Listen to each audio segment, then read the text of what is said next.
అను మాట యాషారు గ్రంథములో రాయబడి ఉన్నది కదా. సూర్యుడు ఆకాశము మధ్యన నిలిచి, ఎక్కడ ఆకాశం మధ్యన నిలిచి ఇంచుమించు ఒక నాడెల్లా అస్తమింప త్వరపడలేదు. గట్టిగా స్తోత్రం చెప్పండి. ఒక రోజంతా అంటే మధ్యలో ఉండిపోయాడు. ఈ అటు పోవడానికి లేదు, ఇటు పోవడానికి లేదు. ఎవరు గట్టిగా చెప్పాలమ్మా మీరు. ఎవరు? అటు పోవద్దు, ఇటు పోవద్దు, మధ్యలో నిలబడ్డాడట. ఒక రోజంతా అస్తమించలేదు. అంటే సాయంత్రం చెప్పండి, ఒక రోజంతా మధ్యాహ్నమే. ఎవరి మాటను బట్టి ఆగాడు? పురుషులు చెప్పండి, ఎవరి మాటను బట్టి? మీలాంటి మాలాంటి మనిషి కదా ఆయన. సూర్యుడు అనేవి ఇక్కడ ఆగు అంటే ఏంటంట, అటు ఇటు కదులుతలేడండి. అసలు ఇట్లా ఇటుపోట్ల సూర్యుడు ఆకాశం మధ్యన నిలిచి ఇంచుమించు ఒక నాడెల్లా అస్తమించడానికి త్వరపడలేదట. అటు ఇటు పోలేదట. నేను వెళ్ళిపోవాలా, సాయంత్రం అయిపోవాలా, చంద్రుడు రావాలని త్వరపడలే. ఎందుకంటే అక్కడ యెహోషువ ఆగు అన్నాడంతే. ఏమన్నాడండి? ఆగు. గట్టిగా చెప్పండి. మీరు ఆగమంటే ఏమన్నా ఆగుతాయి ఇక్కడ? చెప్పండి. మీరు వర్షం ఆపకపోతే చెప్తాం మీ సంగతి. ఇప్పుడు వింటున్నారు? ఏది ఆపాలంటే నీకేముండాలా చెప్పండి. దేవునికి దగ్గరయ్యే ప్రార్థన ఉన్నప్పుడే నీ మాట అవన్నీ ఉంటాయి. ఊరికే కొడుకు గొడవ, కూతురు గొడవ, భర్త గొడవ, ఏ గొడవలు కానీ నీకు అసలు ప్రార్థన గొడవే లేదు. అయిపోయినాక నన్ను ప్రార్థన చేయమని చంపుతూ ఉంటారు జనాలు. నేను అంటాను, ఎంతకాలం మీరు ఇట్లా పాల పీక పెట్టుకో మంచిగా తాక్కుంటుండండి. ఆ పీక జీవితాంతం పీకనే లైఫ్లో. కొంతమంది క్రైస్తవులకి మీరు పీక తాకే క్రైస్తవులా? ఘనమైన ఆహారం తినే క్రైస్తవులా? మీటింగ్ రెండమ్మ ఆయిల్ అంటే ఉరికి పొలోమంట ఉరికి రావడం అవసరమా? నీకు అసలు పీక క్యానికి నువ్వు అట్రాక్ట్ అయ్యేది. నువ్వు దేనికి రా? ఆయిల్ అంటే ఒక మర్యాద, ఒక క్రమంగా అది. కానీ దేవుడు నిన్ను ఒక అథారిటీ కలిగిన వ్యక్తిగా లేపాలా. 50 రోజులను ఆశ కలిగి ఉన్నాడు ఆయన. మేము పెట్టింది పని పాటలేక అనుకుంటున్నాను. ఆయన లోపలికి పోయి 50 రోజులు కూర్చునేది. నేను ఎందుకంటే మీకోసం ఇంత కష్టపడేది, ప్రయాసపడేది. ఇది మా ప్రయాస కాదు, ప్రభు మాలో నుండి ప్రయాసపడుతున్నాడు. ఎందుకో తెలుసా?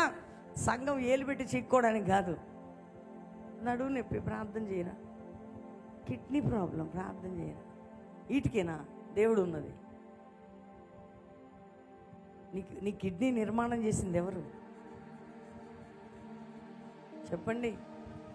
నీ లివర్ నిర్మాణం చేసింది ఎవరు? నీ హార్ట్ నిర్మాణం చేసింది ఎవరు? నీ నాసికారంధ్రంలో ఊపిరి ఊదింది ఎవరు? మరి ఆయనతో నువ్వు గడిపినప్పుడు నువ్వు అనాలా, నా రోగం ఏ అవయవం, ఏ మిషన్ పాడైతే దేన్ని కొత్త తెస్తామో నట్టు తెచ్చి నువ్వు అనాలా, సృష్టికర్తవు నువ్వు. నీ దగ్గర చాలా లివర్లు ఉన్నాయి, చాలా హార్ట్లు ఉన్నాయి, చాలా కిడ్నీలు ఉన్నాయి, కొత్త తెచ్చి అమర్చమని చెప్పాలి. వయసు అయిపోయింది, లేకపోతే కాల్షియం తగ్గింది, బోన్స్ అడిగింది, కొత్త బోన్స్ పెట్టయ్యా. బోల్డ్ ఉన్నాయి కదా పరలోకంలో నీ దగ్గర. అన్ని డిపార్ట్మెంట్లు, బోన్లు ఉన్నాయి, లివర్లు ఉన్నాయి, కిడ్నీలు ఉన్నాయి, ఎన్ని అంత అవయవాలు తయారు చేసిన నాదుడివి, సృష్టికర్తవి. నీకేం తక్కువ అనటం కాదు. అయ్యా చచ్చిపోతానేమో, లివర్ ప్రాబ్లం వచ్చింది చచ్చిపోతానేమో, క్యాన్సర్ వచ్చింది చచ్చిపోతానేమో, జాయింట్ చచ్చిపోతానేమో. మనకి పీకే చెప్పండి.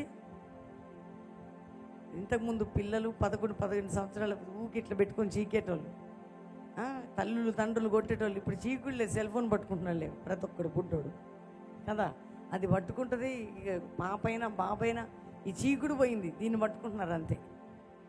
కానీ మన ఆత్మీయ జీవితం ఒక లెవెల్ మారాలి. ఈ యొక్క 50 దినం మన స్పిరిచువల్ స్టాండర్డ్ చేంజ్ కావాలా, ఆ హై లెవెల్కి వెళ్ళాలా.